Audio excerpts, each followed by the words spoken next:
बड़ी खबर आपको बता दें, राजसमंद में विस्फोटक से जुड़ी बड़ी खबर है। विस्फोटक से भरे पिकअप वैन की जांच। विस्फोटक जब्त होने के बाद से ही राजस्थान में पुलिस अलर्ट मोड पर है। जब्त विस्फोटक के 10 किलोमीटर के क्षेत्र में तबाही हो सकती थी और राजसमंद में कहां से ये विस्फोटक आया है, इसकी जांच में पुलिस जुटी हुई है। ये बड़ी खबर है, जहां राजसमंद में विस्फोटक से भरा एक पिकअप वैन मिला, जिसकी जांच की जा रही है। विस्फोटक जब्त होने के बाद से ही राजस्थान पुलिस अलर्ट मोड पर है। जब्त विस्फोटक से 10 किलोमीटर के क्षेत्र में तबाही मच सकती थी और राजसमंद में ये विस्फोटक आया कहां से, इस पूरे मामले की जांच पुलिस कर रही है। बड़ी खबर, जब ये जो विस्फोटक जब्त किया गया है, जानकारी ये है कि इससे 10 किलोमीटर के क्षेत्र में तबाही मच सकती थी, लेकिन ये विस्फोटक यहां पर पहुंचा कैसे, ये एक बड़ा सवाल है, जिसके लिए जांच पड़ताल शुरू हो चुकी है। नाथद्वारा मंदिर से कुछ ही दूरी पर यह विस्फोटक मिला है और पिकअप को जब्त कर लिया गया है। इस वैन से विस्फोटक पदार्थ को भी जब्त कर लिया गया है। लगातार इस मामले की जांच की जा रही है। ये तबाही का ये सामान, ये विस्फोटक कहां से आया, इतने सारे कार्टन जो इस वैन में रखे हुए थे, ये कहां से पहुंचे, इसकी जांच के लिए अब लगातार पुलिस की टीमें जुटी हुई हैं। एक बिना नंबर की पिकअप गाड़ी थी, पिकअप 407 थी, जो बिना नंबर के होने के कारण चेकिंग के लिए उसे रोका गया। चेकिंग के दौरान उसके अंदर जो डेटोनेटर और विस्फोटक गुल्ले माइनिंग एरिया में करने के लिए ले जाए जा रहे थे, जिनके लिए उनसे परमिट एंड लाइसेंस मांगा गया, तो मौके पर उनके पास नहीं पाए गए।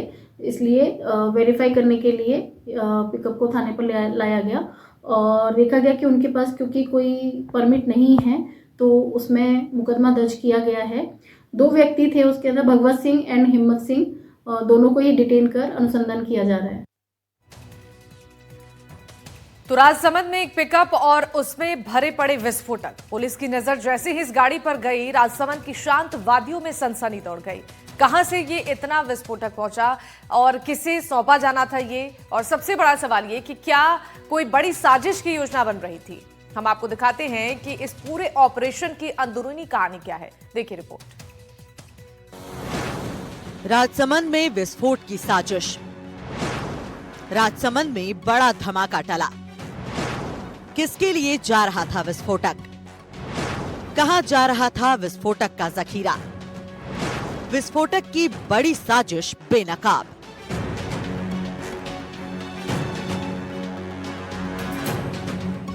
राजसमंद जिले के नाथद्वारा पुलिस की चेकिंग के दौरान अचानक एक संदिग्ध पिकअप पर नजर पड़ती है। गाड़ी का वजन कुछ ज्यादा रहता है। शक गहरा हुआ, गाड़ी रोकी गई और जैसे ही गाड़ी के पीछे का दरवाजा खुलता है, पुलिस भी दंग रह गई। पिकअप में भारी मात्रा में विस्फोटक बरामद किया गया। ड्राइवर संतोषजनक जवाब नहीं दे पाया। श्रीनाथ जी थाने की टीम के द्वारा सुबह गश्त के दौरान एक बिना नंबर की पिकअप गाड़ी थी, पिकअप 407 थी, जो बिना नंबर के होने के कारण चेकिंग के लिए उसे रोका गया। चेकिंग के दौरान उसके अंदर जो डेटोनेटर और विस्फोटक गुल्ले माइनिंग एरिया में करने के लिए ले जाए जा रहे थे, जिनके लिए उनसे परमिट एंड लाइसेंस मांगा गया, तो मौके पर उनके पास नहीं पाए गए। इसलिए वेरीफाई करने के लिए पिकअप को थाने पर लाया गया। पुलिस सूत्रों की माने तो विस्फोटक से भरा पिकअप आमेट इलाके से नाथद्वारा जा रहा था। बड़ा सवाल ये कि विस्फोटक आया कहां से, इसे ले जाया कहां जा रहा था। आखिर इतना विस्फोटक कहां से आया, कहां ले जाया जा रहा था इतना विस्फोटक? क्या श्रीनाथ जी मंदिर निशाने पर था? उनके पास क्योंकि कोई परमिट नहीं है, तो उसमें मुकदमा दर्ज किया गया है। 2 व्यक्ति थे उसके अंदर, भगवत सिंह एंड हिम्मत सिंह, दोनों को ही डिटेन कर अनुसंधान किया जा रहा है। राजसमंद में पकड़ी गई ये पिकअप सिर्फ एक गाड़ी नहीं, ये उस गहरी साजिश का सुराग भी हो सकती है, जिसमें विस्फोटक जंगलों से लेकर शहरों तक पहुंच रहे हैं।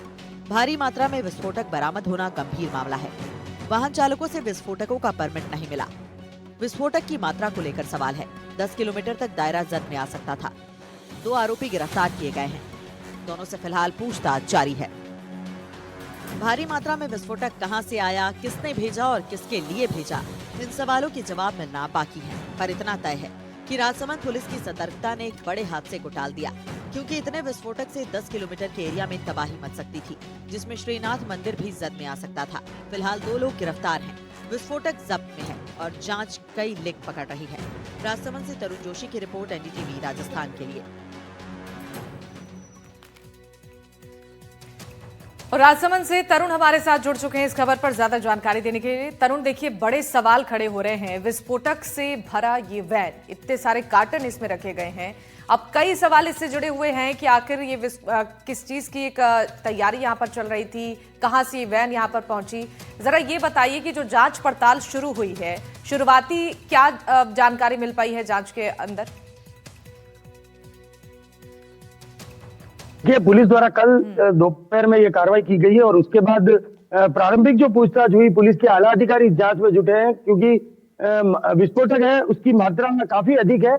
और फिलहाल प्रारंभिक जानकारी में ये निकल के बाहर आया कि ये जो विस्फोटक था कहीं ना कहीं आसपास के इलाके में अवैध रूप से माइनिंग करने के लिए ले जाया जा रहा था, क्योंकि जिस तरह से 407 वैन के अंदर 109 कार्टून में भरा हुआ 900 इग्रेसी इसमें जो गुल्ले पाए गए हैं, साथ ही 100 नग डिटोनेटर पाए गए हैं और इसके तरानू नग है।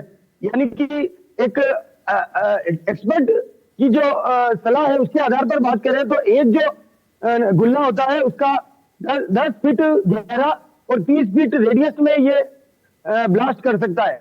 फिलहाल ये जो ब्लास्टिंग है इस पर माननीय उच्च न्यायालय ने 2005 के बाद से बैन कर दिया है कि ब्लास्टिंग नहीं की जाए।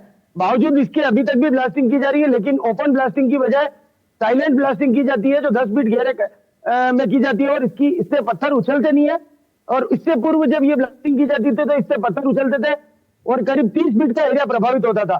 इस लिहाज से जहां ये 981 गुल्ले मिले हैं तो ये माना जा रहा है कि अगर इसका दुरुपयोग किया जाता है, इससे ब्लास्ट किया जाता तो लगभग 6 किलोमीटर का एरिया सीधे तौर पर प्रभावित होता और 4 किलोमीटर के एरिया में भारी कंपन महसूस होता।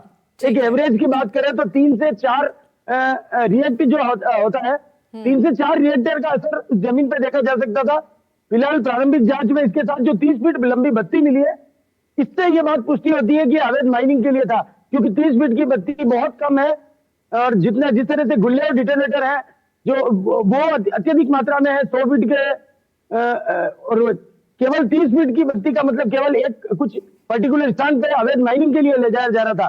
राहत की खबर यह भी है, फिलहाल जो 2 आरोपी अरेस्ट किए दोनों आसपास इलाके के रहने वाले हैं और ये फेल्सपार और सॉफ्टस्टोन की जो माइनिंग होती है उसके लिए ले जाने की संभावना है और बाकी पुलिस की जांच के बाद खुलासा हो पाएगा। जी ठीक है, बहुत शुक्रिया तमाम जानकारियों के लिए।